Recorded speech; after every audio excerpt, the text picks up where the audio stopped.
This is Charles Bukowski reading from his own stuff. Buffalo Bill. Whenever the landlord and landlady get beer drunk, she comes down here and knocks on my door. I go down and drink beer with them. They sing old-time songs, and he keeps drinking until he falls over backwards in his chair. And I get up, tilt the chair up, and then he's back at the table again, grabbing at a beer can. The conversation always gets around to Buffalo Bill. They think Buffalo Bill is very funny. So I was asked, what's new with Buffalo Bill? Oh, he's in again. They locked him up. They came and got him. Why? Same thing, only this time it was a woman from the Jehovah's Witness. She rang his bell and was standing there talking to him, and he showed her his thing, you know. She came down and told me about it, and I told her, why did you bother that man? Why did you ring his bell? He wasn't doing anything to you. But no, she had to go and tell the authorities. And he phoned me from jail. Well, I did it again. Why do you keep doing that? I asked him. I don't know, he said. I don't know what made me do that. You shouldn't do that, I told him. I know I shouldn't do that, he told me. How many times has he done that, I asked him. Oh, God, I don't know, 8 or 10 times. He's always doing it. He's got a good lawyer, though. He's got a damn good lawyer. Who'd you rent his place to? Oh, we don't rent his place. We always keep his place open for him. We like him.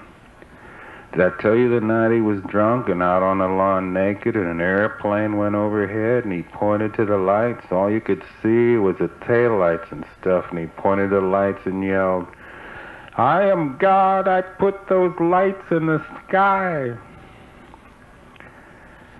No, you didn't tell me about that. Have a beer first, and I'll tell you about it.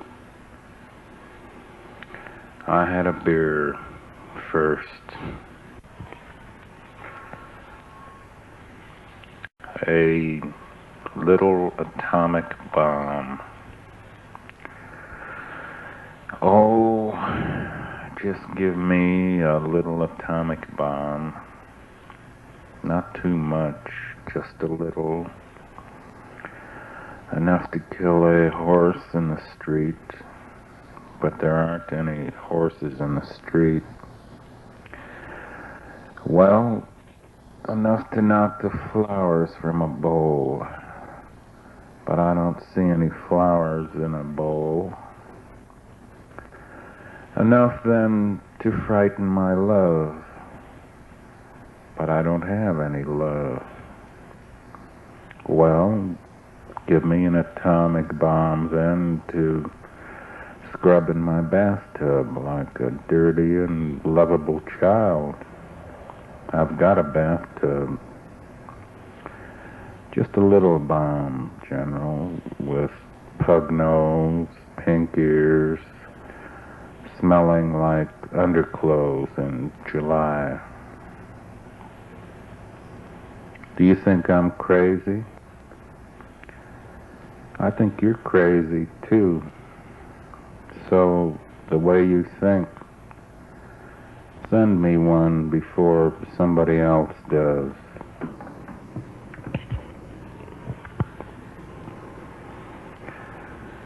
The hairy, hairy fist,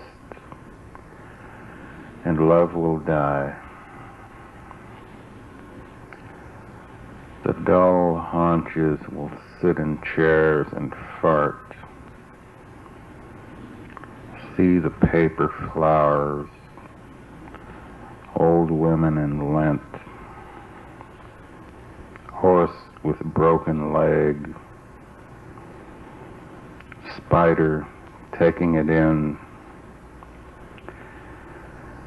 Wrinkles under bedpan chins. Acromegaly. Diverticulitis.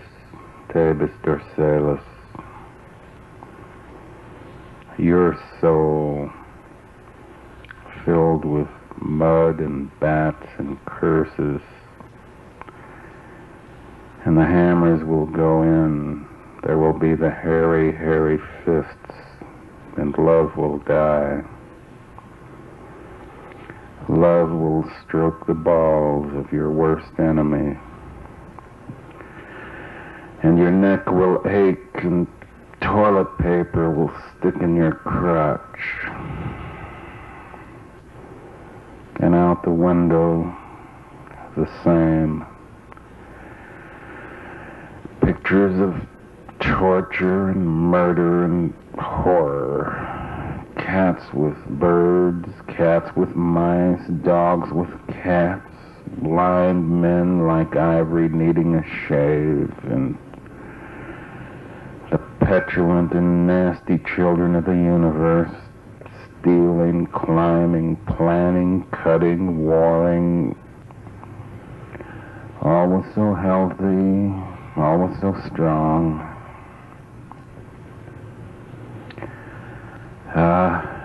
Your soul will feel so bad that the saliva will run from your mouth in cupfuls. Patches of paint and sores will appear on your face and under your arms. And sleep will be the last thing they will let you have. Men you could trust will fade like children's drawings. Your wife will hate you. Your child will ignore you. Your boss will fire you. The police will jail you, and there'll be no bottom. The soul will fall like a wounded bird of paradise into the most horrible, stinking swill of shit. And still no death. Still no death. You will fail at death, too. And there will not even be a piece of isolation, the final gray-black cellar. Just more hammers, more saws, more engines,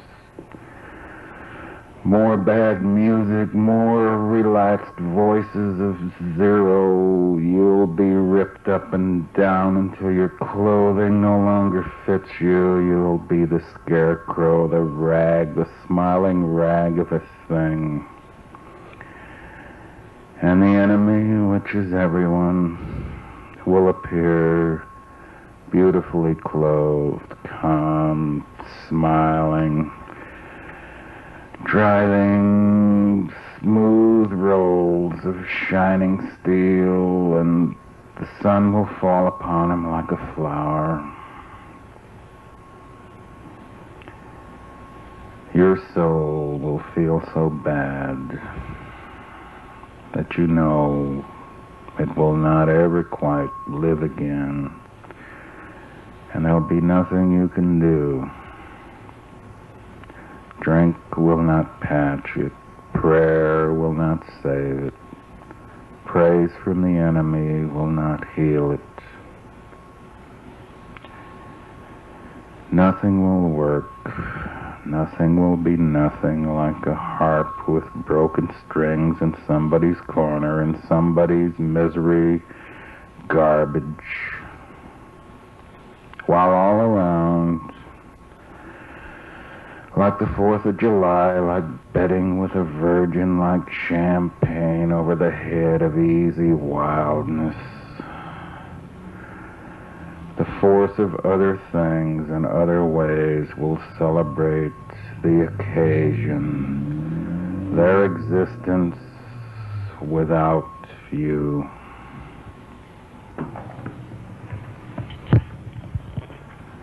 Bukowski Still here with all the shades pulled down on a sunny afternoon. Are you still with us? Okay. Just a Salem. Don't get excited.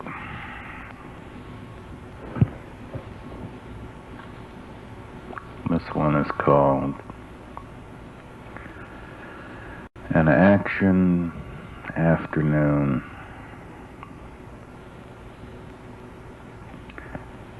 Harold Sane, his driver's license said.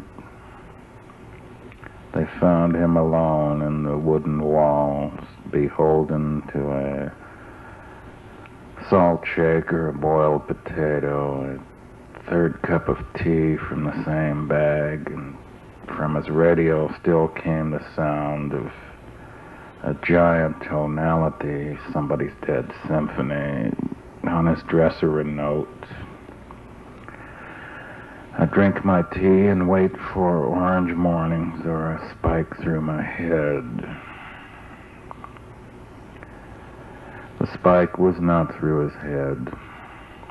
They found him on the tile to the bathroom floor. Ripped, slashed, gutted.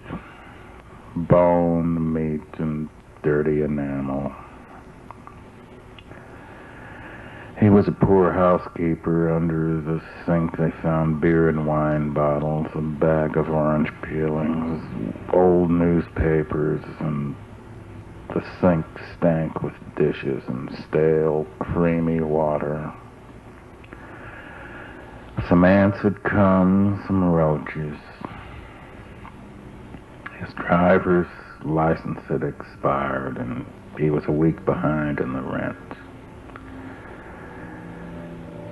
As they took him outside, as they carried him through the doorway, the 1 o'clock in the afternoon ladies of the neighborhood expressed their judgment, criticism, cow-like horror, horse-like joy, as 2 roaches clenched beneath the sink and fucked. Hello, little children. How are you today? Okay. Finish. The hearse comes through the room filled with the beheaded, the disappeared, the living mad. The flies are a glue of sticky paste. Their wings will not lift.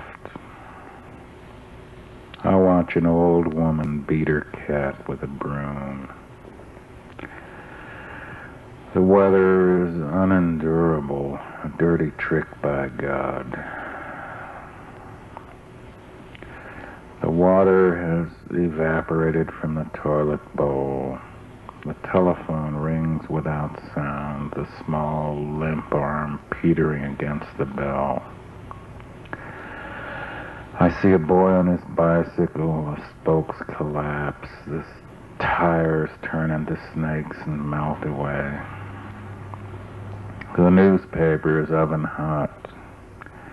Men murder each other in the streets without reason.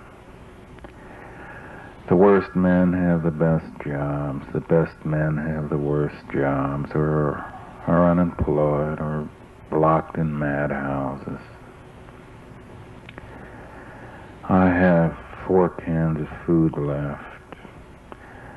Air-conditioned troops go from house to house, from room to room, jailing, shooting, bayoneting the people. We have done this to ourselves. We deserve this. It is as if the sun has become disgusted with waiting. It is as if the sun were a mind that has given up on us. I go out on the back porch and look across the sea of dead plants, now thorns and sticks shivering in a windless sky. Somehow I'm glad we're through, finished. The works of art, the wars, the decayed loves, the way we lived each day. When the troops come up here, I don't care what they do, for we've already killed ourselves. Each day we get out of bed. I'll go into the kitchen and spill some hash from a soft can. It is almost cooked already. And I sit eating, looking at the fingernails, my fingernails. The sweat comes down behind my ears, and I hear the shooting in the streets, and I chew and I wait without wonder.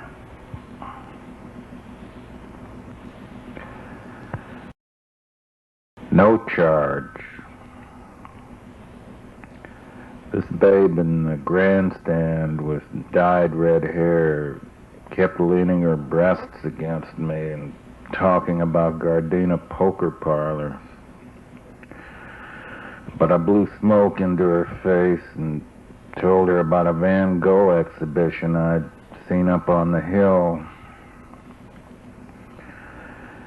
And that night when I took her home, she said Big Red was the best horse she'd ever seen until I stripped down. Though I think on the Van Gogh thing they charged 50 cents.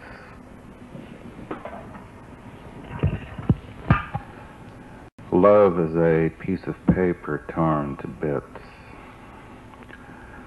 All the beer was poisoned, and the captain went down, and the mate and the cook, and we had nobody to grab sail. And the Northwester ripped the sheets like toenails, and we pitched like crazy, the hull tearing its sides, and all the time in the corner, some punk had a drunken slut, my wife, and was pumping away like nothing was happening. And the cat kept looking at me and crawling in the pantry amongst the clanking dishes with flowers and vines painted on them until I couldn't stand it anymore and took the thing and heaved it over the side. Something for the Touts, the Nuns, the grocery clerks, and you. We have everything and we have nothing. And some men do it in churches, and some men do it by tearing butterflies in half. And some men do it in Palm Springs, laying it into butter blondes with Cadillac souls. Cadillacs and butterflies, nothing and everything. The face melting down to the last puff in a cellar in Corpus Christi. There's something for the Touts, the Nuns, the grocery clerks, and you. Something at 8 a.m., something in the library, something in the river. Everything and nothing. In the slaughterhouse, it comes running along the ceiling on a hook, and you swing it. 1, 2, 3, and then you've got it. $200 worth of dead meat. Its bones against your bones. Something and nothing. It's always early enough to die, and it's always too late. And the drill of blood in the basin white, it tells you nothing at all. And the grave diggers playing poker over 5 a.m. coffee, waiting for the grass to dismiss the frost. They tell you nothing at all. We have everything and we have nothing. Days with the glass edges and the impossible stink of river moss, worse than shit. Checkerboard days of moves and counter moves, fagged interest with as much sense in defeat as in victory. Slow days like mules humping it slagged and sullen and sun-glazed up a road where a madman sits waiting among blue jays and wrens, netted in and sucked to flaky gray. Good days, too, of wine and shouting, fights in alleys, fat legs of women striven around your bowels, buried in moans, the signs in bull rings like diamonds hollering Mother Capri, violets coming out of the ground, telling you to forget the dead armies and the loves that robbed you. Days when children say funny and brilliant things, like savages trying to send you a message through their bodies while their bodies are still alive enough to transmit and feel and run up and down without locks and paychecks and ideals and possessions and beetle-like opinions. Days when you can cry all day long in a green room with the door locked. Days when you can laugh at the bread man because his legs are too long. Days of looking at hedges and nothing and nothing. The days of the bosses, yellow men with bad breath and big feet, men who look like frogs, hyenas, men who walk as if melody had never been invented. Men who think it is intelligent to hire and fire and profit. Men with expensive wives they possess like 60 acres of ground to be drilled or shown off or to be walled away from the incompetent.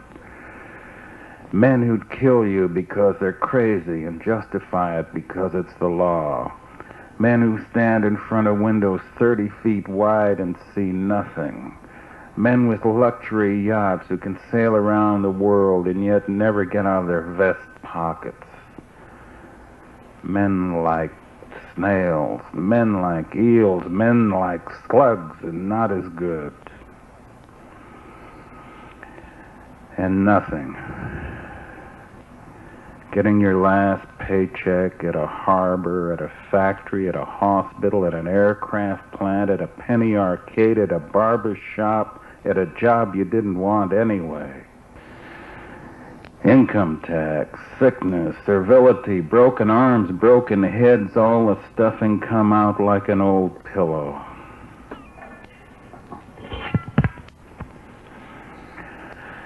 We have everything and we have nothing. Some do it well enough for a while and then give way. Fame gets them, or disgust, or age, or lack of proper diet, or ink across the eyes, or children in college, or new cars, or broken backs while skiing in Switzerland, or new politics, or new wives, or just natural change and decay. The man you knew yesterday hooking for 10 rounds, or drinking for 3 days and 3 nights by the Sawtooth Mountains, now just something under a sheet or a cross or a stone or under an easy delusion, or packing a Bible or a golf bag or a briefcase. How they go, all the ones you thought would never go. Days like this, like your day today. Maybe the rain on the window trying to get through to you. What do you see today? What is it? Where are you? The best days are sometimes the first, sometimes the middle, and even sometimes the last.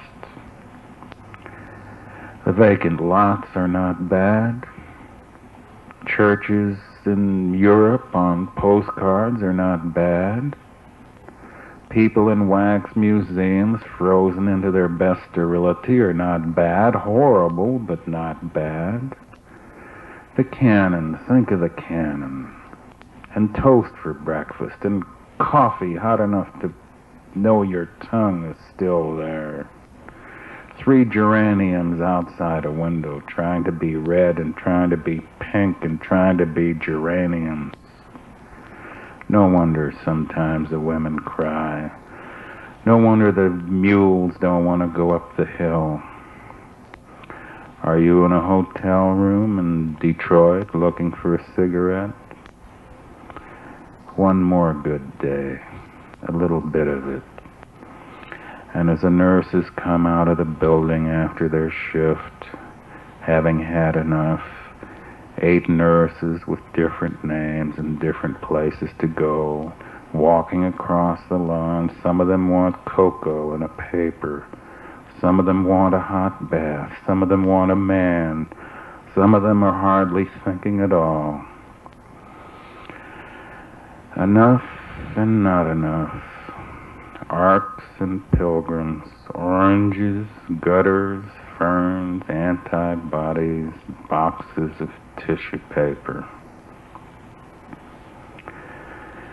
In the most decent, sometimes sun, there is the soft smoke feeling from urns and the canned sound of old battle planes. And if you go inside and run your finger along the window ledge, you'll find dirt, maybe even earth. And if you look out the window, there will be the day. And as you get older, you'll keep looking, sucking your tongue in a little. Ah, no, maybe. Some do it naturally, some obscenely, everywhere.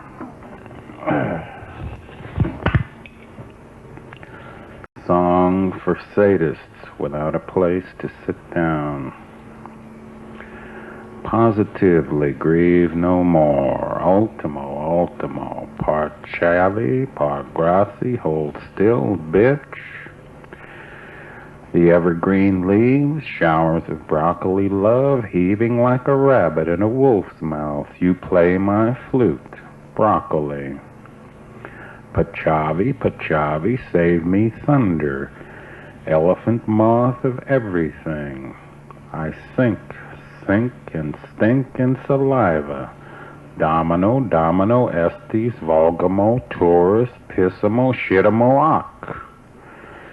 I deliver handshakes like bombs in the cellar of the Pope. The Pope is pious, I am not. I wear hobnailed boots up the sides of virgins drinking buttermilk. Please, Popolo, sesame drag. The winter chances of nude victory divide the singers from the papal singular swoop. If eels can climb mountains, men can be eels. If eels can fornicate, men can be eels. Lay sperm like dice in the center of my brain. See what comes out. Walt Whitman staring out the window at the sailors, or Hart Crane done in and robbed discussing the bridge with Osh. No, that is not me. Domino, populi, domino. In spring, the heather says swish. In summer, the heather says wish. In autumn, the heather says die. In wintertime, she dies. Domino pop. I am still here.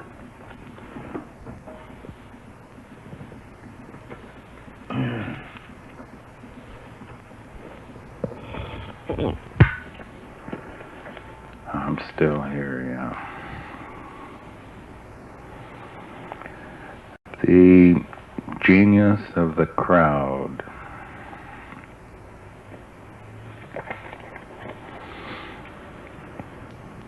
There is enough treachery, hatred, violence, absurdity in the average human being to supply any given army on any given day.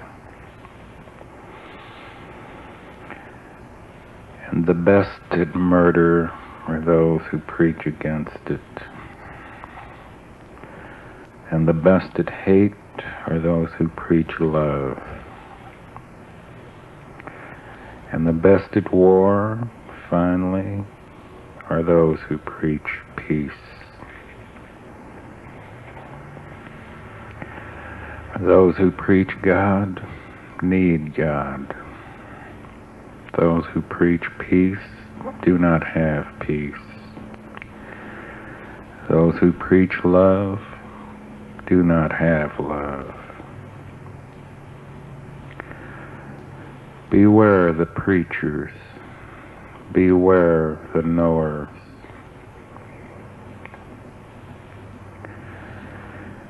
Beware those who are always reading books.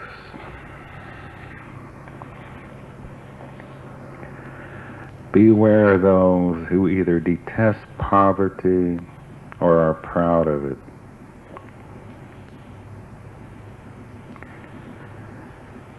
Beware those quick to praise, for they need praise in return. Beware those quick to censor. They are afraid of what they do not know. Beware those who seek constant crowds. They are nothing alone.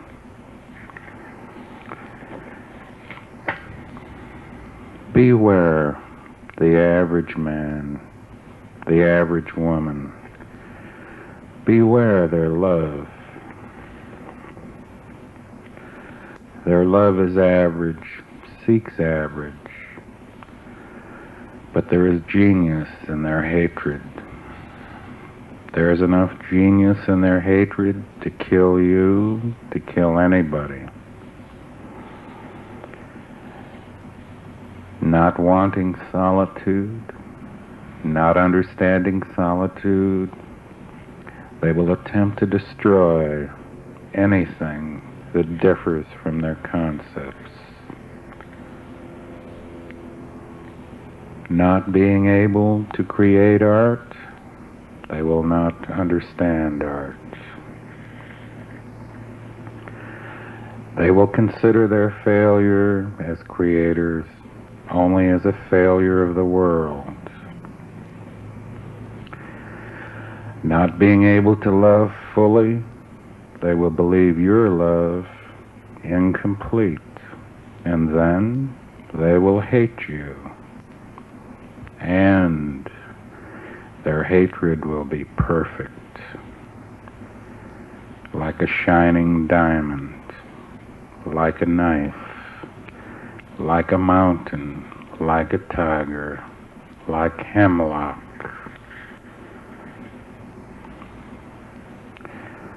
Their finest art. Farewell, foolish objects.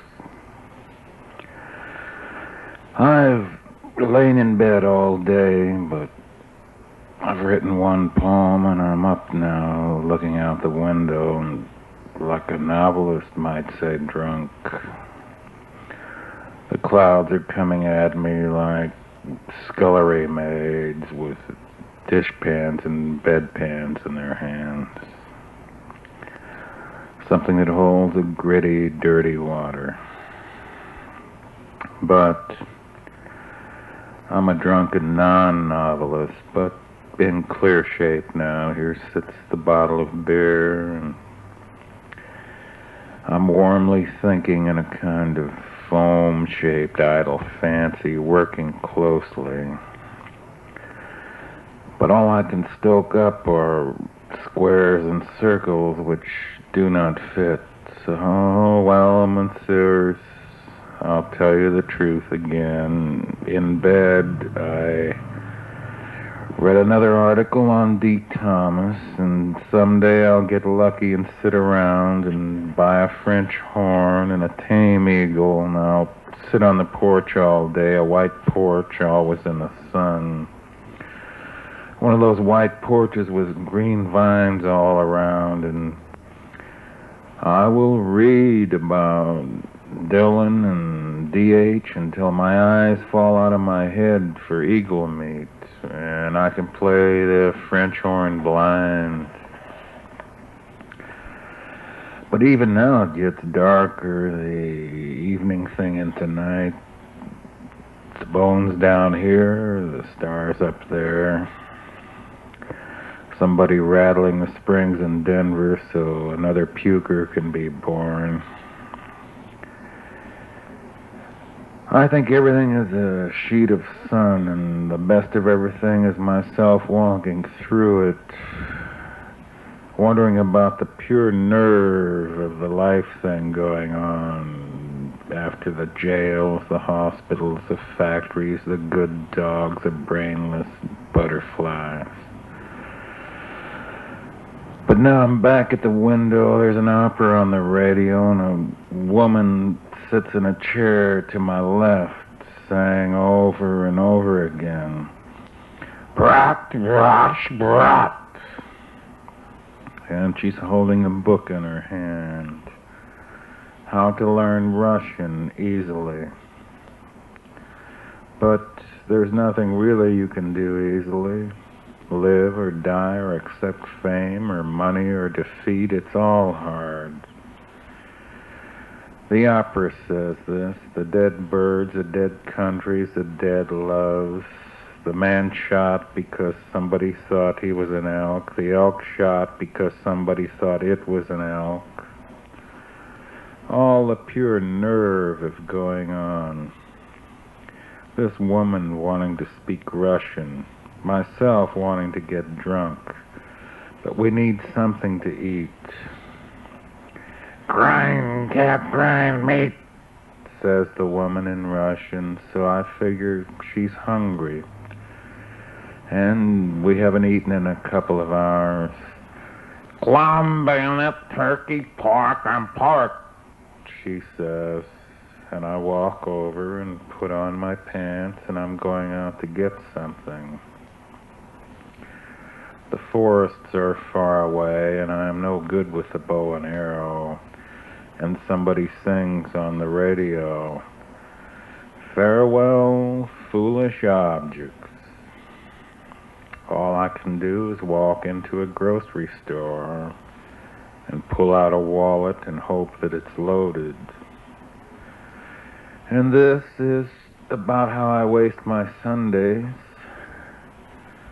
The rest of the week goes better because there's something or somebody telling me what to do. And although it seems madness, almost everybody is doing it, whatever it is. So now, if you'll excuse me, she's eating an orange now, I will put on my shoes and shirt and get out of here. It'll be better for all of us. Wake up, wake up.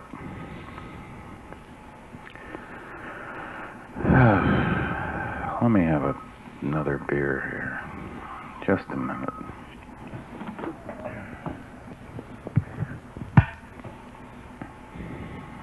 Experience.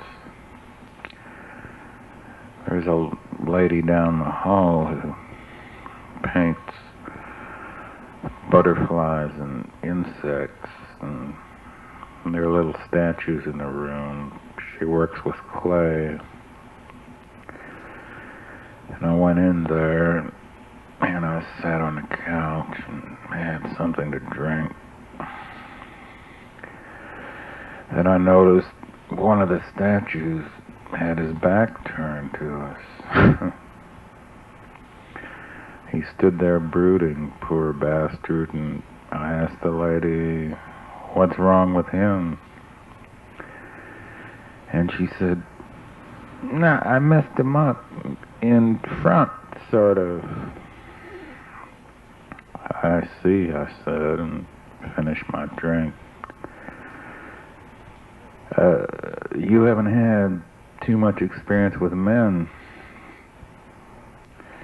She laughed and brought me another drink.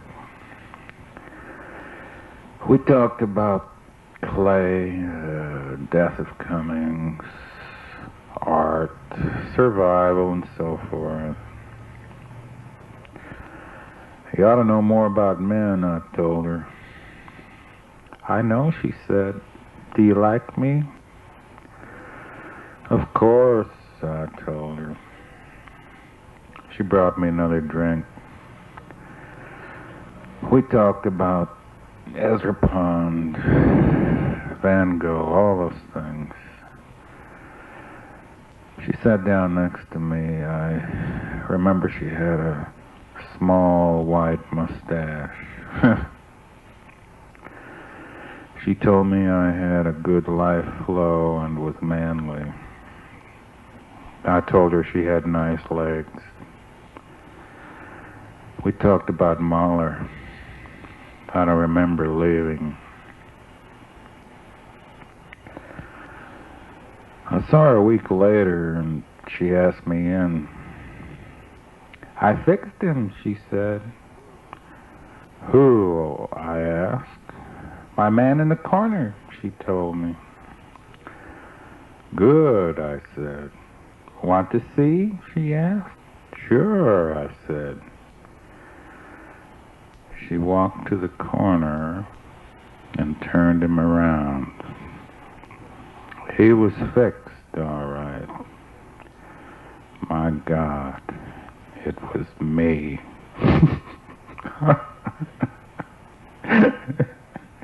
Then I began to laugh, and she laughed. And the work of art stood there, a very beautiful thing.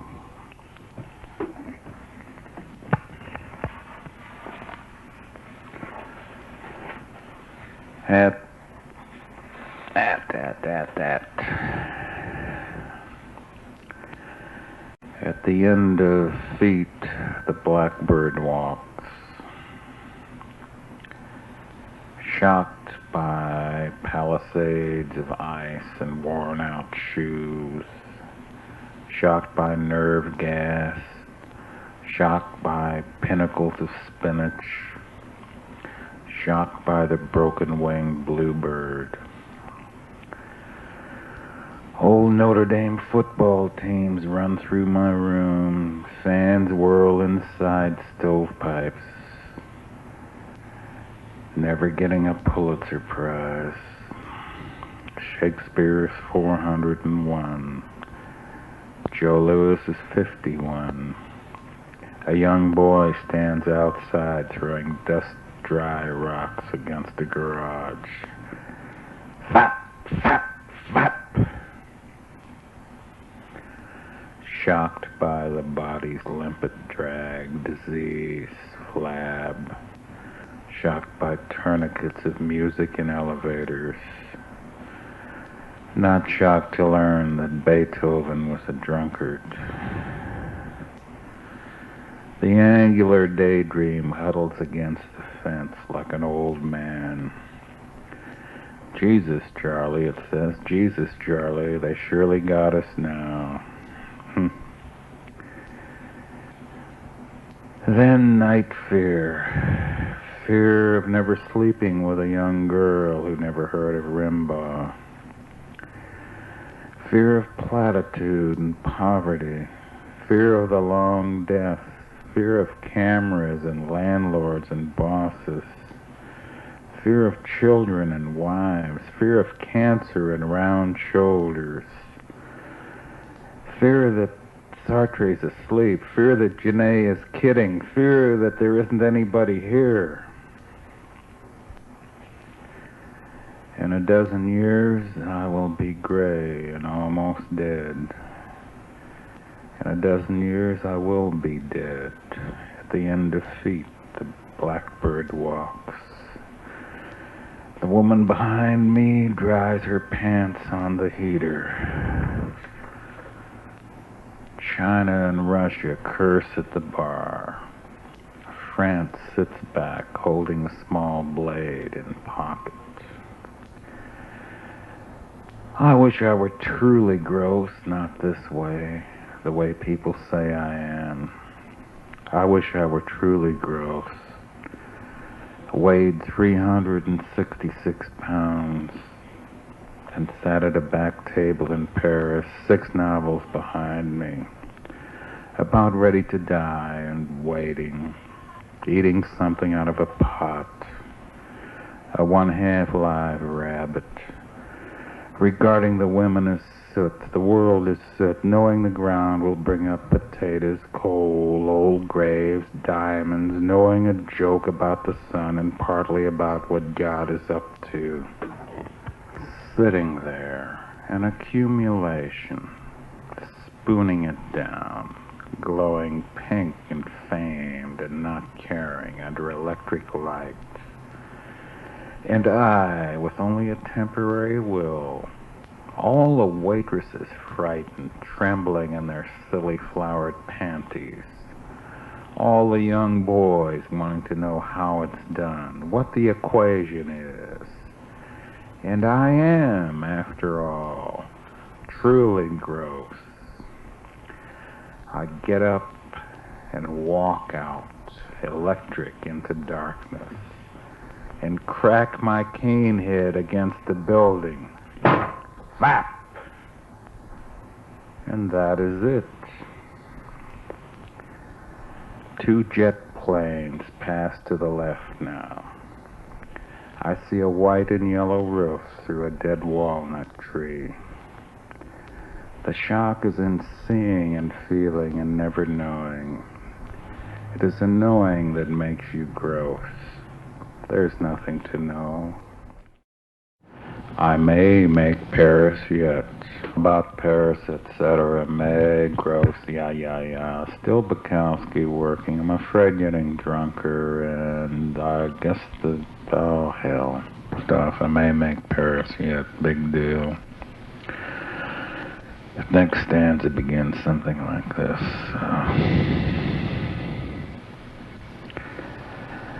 And I will send you a great sealed letter with a black scrawl at the bottom, thick and demented. I will play famous and you will smile.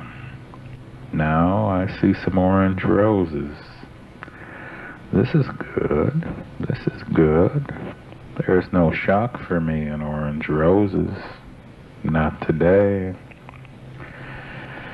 If they ever stick out of my vest or a cup, it will be the same. I see smoke out of my window. Time to quit. It may be fire.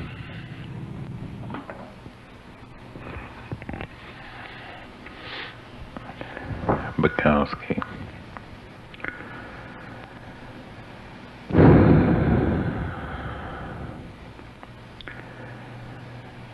Man in the Sun. She reads to me from the New Yorker, which I don't buy. Don't know how they got in here, but something about the Mafia, one of the heads of the Mafia who ate too much and had it too easy. Too many fine women patting his walnuts.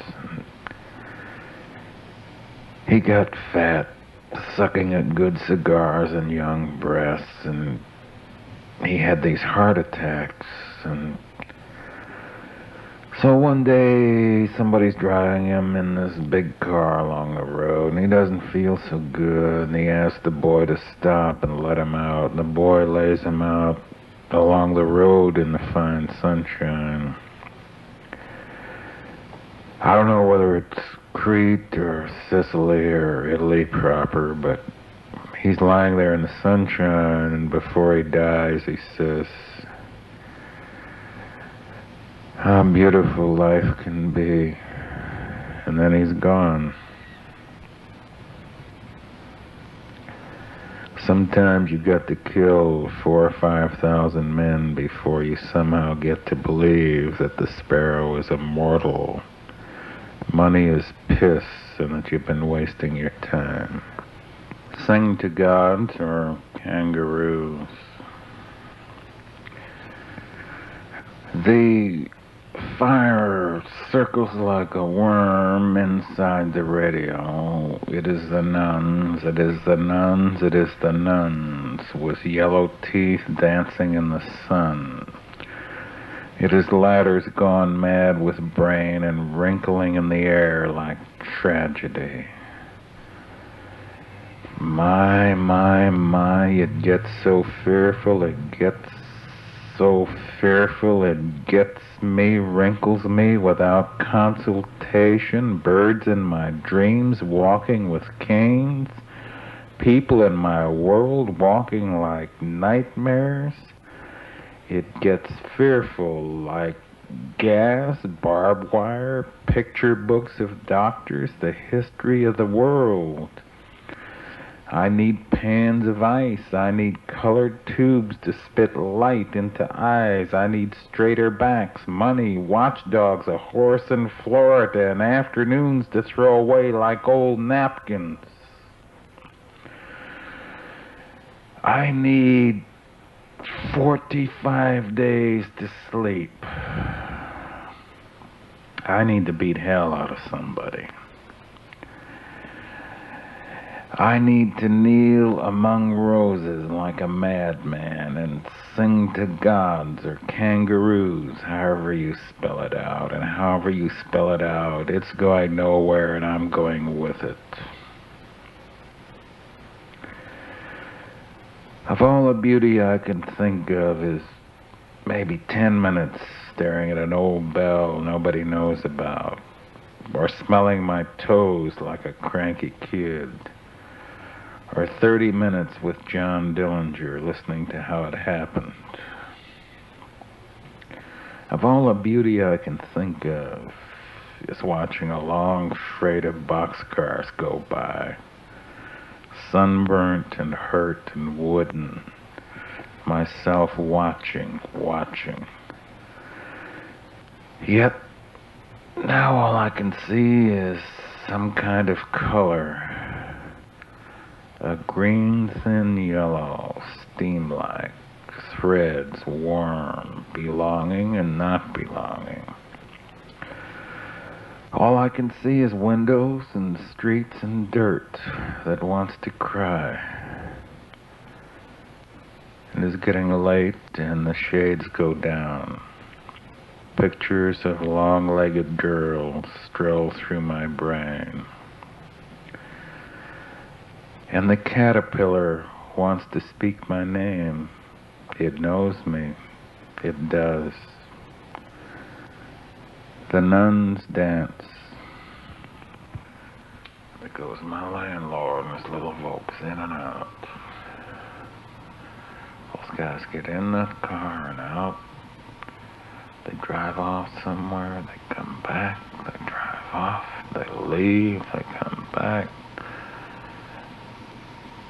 They're situated in a spot where they have leisure, but they don't know what the hell to do with it. They want to be doing something, so getting in that Volks and driving off and running an errand of some silly sort fulfills them. They check little ads in the newspaper, you know, corn, 4 years for a quarter. They'll drive, you know, halfway across town to get that. A Volks isn't supposed to burn gas. Well, fuck. Let's forget them. I just heard the car door slam again. Well, they're good friends. We get drunk together. I shouldn't knock them. But I understand their weakness. I hope they understand mine. A Japanese wife. Oh, Lord, he said. Japanese women. Real women. They have not forgotten. Or German women in the doorway, or even beetles from Siam. What will you have? Bending and smiling and closing wounds men have made. But American women will kill you just like they tear a lampshade. American women care less than a dime. They've gotten derailed. They're too nervous to make good. Always smiling, belly aching, disillusioned, overwrought. But oh Lord, say the Japanese women. There was this one. I came home and the door was locked. When I broke in, she broke out the bread knife and chased me under the bed. And her sister came, and they kept me under that bed 3 days. And when I came out at last, she didn't mention attorneys, just said, "You will never wrong me again." And I didn't. But she died on me. In dying, she said, "You can wrong me now." And later I did. But you know, I felt worse then than when she was living. There was no voice, no knife, nothing but little Japanese prints on the wall, all those tiny people sitting by red rivers flying with green birds. And I took them down and put them upside down on a drawer with my shirts. It was the first time I realized that she was dead, even though I'd buried her. And someday I'll take them all out again. All the tan-faced little people sitting happily by their bridges and huts and mountains. But not right now, not just yet, man. Bukowski still added. The curtains are waving and people walk through the afternoon here and in Berlin and in New York City and in Mexico. I wait on life like a pregnancy, put the stethoscope to the gut. But all I hear now is the piano slamming its teeth through areas of my brain. Somebody in this neighborhood likes Gershwin, which is too bad for me. And the woman sits behind me, sits there, and keeps lighting cigarettes. And now the nurses leave the hospital near here, and they wear dresses that are naked in the sun to cheer the dead and the dying and the doctors. Especially the doctors, but it does not help me. If I could rip them with moans of delight, it would neither add or take away anything. Now, a horn blows a tired summer like a gladiola given up and leaning against a house. And the bottles we have emptied would strangle the sensibilities of God himself. Now I look up and see my face in the mirror. If I could only kill the man who killed the man. More than coffee pots and cheroots have done me in. More than myself has done me in. Madness comes like a mouse out of the cupboard, and they hand me a photograph of the moon. The woman behind me has a daughter who falls in love with men in beards and sandals and berets, who smoke pipes and carefully comb their hair and play chess and talk continually of the soul and of art. This is good enough. You've got to love something. Now the landlord waters outside, dripping the plants with false rain. Gershwin is finished now. It sounds like Greek. It's all so common and hard, impossible. I do wish somebody would go blackberry wild. I do wish they would. But no, I do suppose it will be the same. A beer, and then another beer, and then another beer. Maybe then a half pint of scotch, 3 cigars. Smoke, yes, smoke. Under the electric sun of night, hidden here in these walls with this woman and her life while the police are taking the drunks off the streets. I do not know how much longer I can last, but I keep thinking, oh my God, the gladiola will straighten hard and full of color like an arrow pointing at the sun. Christ will shudder like marmalade. My cat will look like Gandhi once looked. Everything, even the tile in the men's room at the Union Station will be true. All those mirrors there, finally with faces in them. Roses, forests, no more policemen. No more me.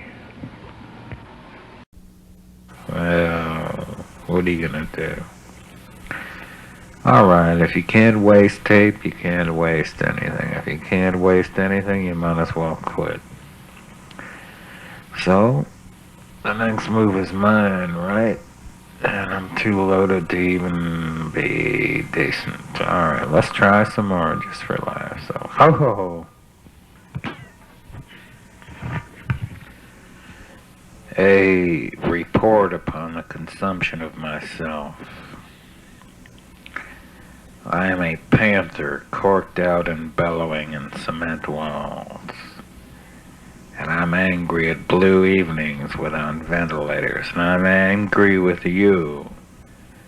And it will come like a rose. It will come like a man walking through fire. It will shine like an unseen trumpet in a trunk. The eyes will smell like sausages. The feet will have small propellers. And I will hold you in Bayonne, and the sailors will smile, and my heart, like something cut away from cancer, will feel and beat again. But now the blue evening is cinched like old muskets, and the dangling sex rope hangs as the tree stands up and calls July. And the dust of hope in the bottom of paper cups, along with small spiders that have names like ancient European cities. Cuckoo spit and dross, heavy wheels, oil wells stuck between fish and sucking up gray grass of love. And the palms up on the cliff waving in the warm yellow light as I walk into a drugstore to buy toothpaste, rubbers, photographs of frogs, a copy of the latest Consumer Reports, 50 cents. For I consume and I am consumed. I would like to know on this blue evening just which razor blade it would be best for me to use. Or maybe I could get a station wagon or buy a stereo receiver, a movie camera, say 8mm under $55, or an electric frying pan. Like the silver head of some god thing after they drop the bomb. Bang! And the grass gives up, and love is a shadow, and love is a fishtail waving through nicks of thread that seem eyes, but are only what's left of me on the last evening after the bands have suicided out. The carnival has left town, and they've blown up the YWCA like a giant balloon. and sent it out to sea full of screaming, lovely, lonely girls. I was born to hustle roses down the avenues of the dead. River gut, girl, river, dam, drown. People going in and out of books and doors and graves. People dressed in pink, getting haircuts and tired, and dogs in Vivaldi. You missed a cat argument. The gray was tired, mad, flipping tail, and he monkeyed with the black one who didn't want to be bothered. And then the black one chased the gray one, pawed it once. The gray one said, "Yo!" Ran away, stopped, scratched its ear, flicked at a straw, popped in the air, and ran off, defeated and planning. As a white one, another one, ran along the other side of the fence, chasing a grasshopper. Somebody shot Mr. Kennedy. The best way to explain the meaning of concourse is to forget all about it or any meaning at all. Is just something that grows or does not grow, lives a while and dies a long time. Life is weak. The rope around a man's neck is stronger than the man because it does not suffer. It does also not listen to Brahms, but Brahms can get to be a bore and even suffering when you are locked in a cage with sticks almost forever. I remember my old man rage because I did not sweat when I mowed his lawn twice over while the lucky guys played football or jacked off in the garage. He threw a 2x4 at the back of one of my legs, the left one. I have a blood vessel that juts out an inch there now, and I picked up the lob and threw it into his beautiful roses and limped around and finished the lawn, not sweating, and 25 years later I buried him. It cost me $1,000. He was stronger than I was. I see the river now, I see the river now. Grass fish limping through, milk blue. She's taking off her stockings. She's beginning to cry. She looks at me. She's crying. My car needs 2 new front tires. Coming through the doorway, a lump of cancer along the inside of his left leg. He wore a green silk shirt, old-fashioned black and white shoes, hair clipped all over his head but needing a shave, yellow wrinkled pants, dark shades. He gave the note to the teller, who was female, went crazy and screamed. He hit her across the face with a gun butt, reached a handful of 20s from the drawer, and turned in time to get the uniform guard, a fat guy, very big butt. Grew Rose's name, Rossard. Rossard went down on the big fat butt, a very beautiful red coming out on his shirt like roses. The bandit started running half sideways toward the door, looking for somebody to shoot, looking for a hole in the sky, way to make it. The people seemed to fit into the walls, and he made it outside, still running half bent, and then the squad car came from the other way. He saw it and ran up an alley. The 2 cops jumped right out and ran up the alley. Then you heard the shots. Very loud in that dark valley between the downtown buildings. The violence and gamble and anger of all men screaming. Then it was quiet. He thought of bread baking or men under oxygen tents. When the ambulance came, they carried out one cop, put him in first, then carried out the bandit, put him in the same ambulance, and the cop who was standing, holding, waiting, standing there holding his wrist where he'd been shot, he suddenly fainted, and they put him in too and drove off. And the people stood talking and talking and talking and talking. Freedom.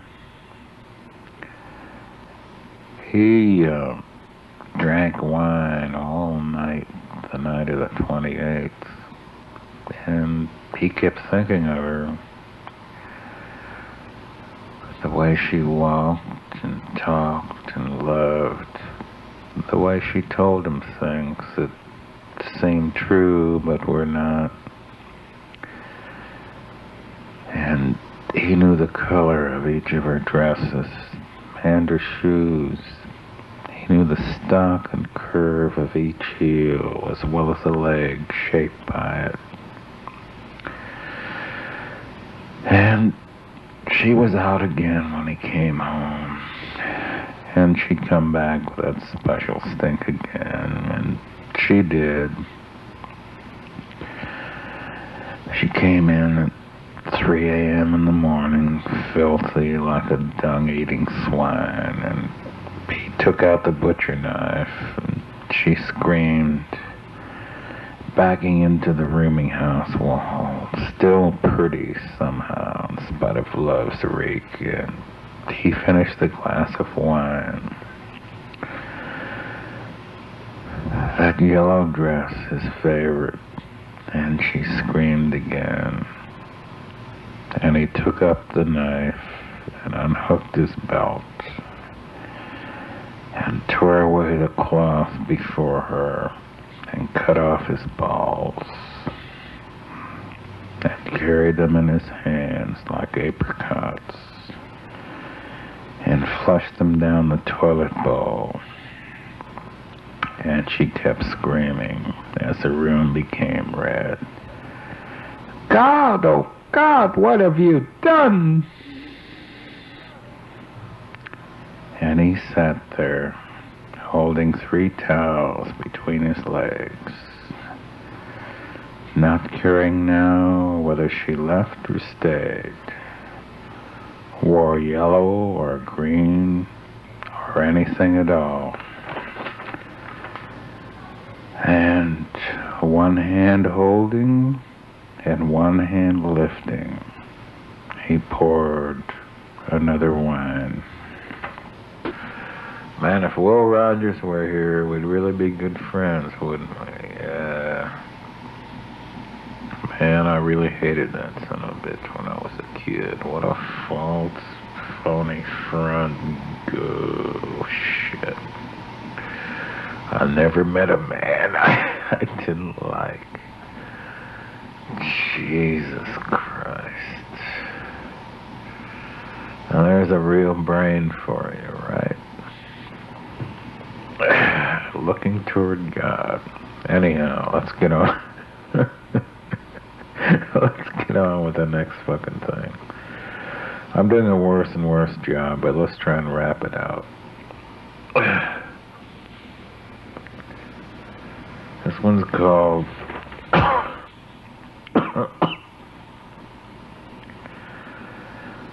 True Story. They found him walking along the freeway, all red in front.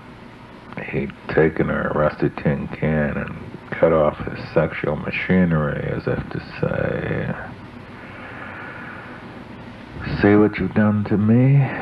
You might as well have the rest." And he put part of him in one pocket and part of him in another, and that's how they found him, walking along, They gave him over to the doctors, who tried to sew the parts back on. But the parts were quite contented the way they were. I think sometimes if all the good ass turned over to the monsters of the world, maybe it was as protest against this or as protest against everything.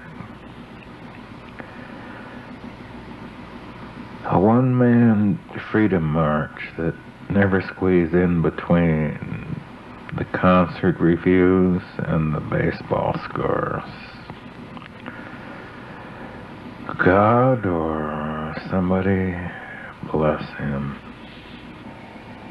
She came to my place drunk, riding a deer up on the front porch. So many women want to save the world but can't keep their own kitchen straight. But me? We went inside where I'd only let, but I got them under the drawer, and I lighted 3 red candles, poured the wine, and took notes on her. Latitude behind, longitude in front, and the rest amazing. A woman such as this could find a zinnia in Heart Springs. Not only Heart Springs, but any kind of Springs, Arkansas. We ate venison for 3 weeks. Then she slept with the landlord to help pay the rent. Then I found her a job as a waitress. I slept all day, and when she came home, I was full of the brilliant conversation that she so much adored. She died quickly one night, leaving the world much the way it had been. Now, I get up early, go down to the loading docks and wait for cabbages, oranges, potatoes to fall from the trucks to be thrown away. Thrown away or thrown away. By noon, I've eaten and am asleep, dreaming of paying the rent with numbered chunks of plastic strips issued by a better world. Well, I really fucked that one up. I should have said by numbered chunks of plastic cunts issued by a better world. Well, what are you gonna do? Alright, if you can't waste tape, you can't waste anything. If you can't waste anything, you might as well quit. So, the next move is mine, right? And I'm too loaded to even be decent. Alright, let's try some more just for laughs. So, ho ho ho.